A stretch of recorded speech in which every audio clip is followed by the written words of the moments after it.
The trial for former Circuit Judge Herman Thomas is still set to begin next month. Thomas is accused of paddling inmates at the Metro Jail and asking for sexual favors. His attorney today tried to get some of those charges thrown out on a technicality. Fox 10 News reporter Derica Williams listened to the arguments and joins us live from our newsroom. Derica? It was a pretty intense hearing. There were a few issues that needed to be addressed before Thomas's trial begins next month. The main issue, did the state wait too long to press charges? Former Mobile County Judge Herman Thomas sat emotionless as his attorney argued on his behalf. Friday's main argument centered around the statute of limitations on ethics and felony charges.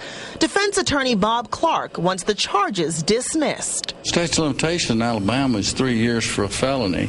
Felonies that were committed in 2000, 2001, 2002, and up to 2005 is the last act that they're claiming, so that's over 3 years. However, the state claims Thomas's power still continued over his alleged victims. These young men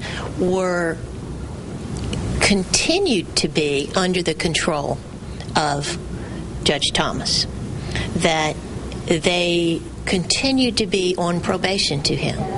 They were constantly available for him to say, if you don't do this, I'll put you back in jail. Assistant District Attorney Nikki Patterson said Thomas would take the victims in and out of jail for things unrelated to their actual legal proceedings.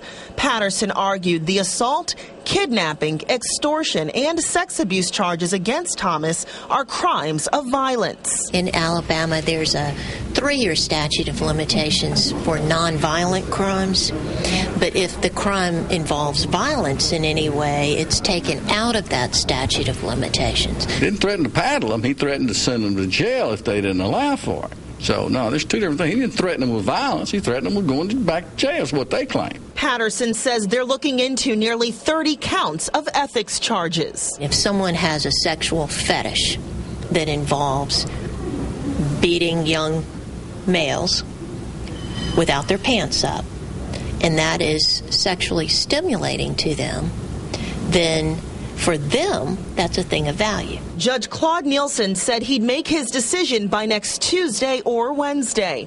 Thomas and his wife quickly left the courtroom without making any comments. The trial will begin on October 5th. The jury will be given a questionnaire to fill out on that day. The judge hopes to have a jury seated by the following Friday.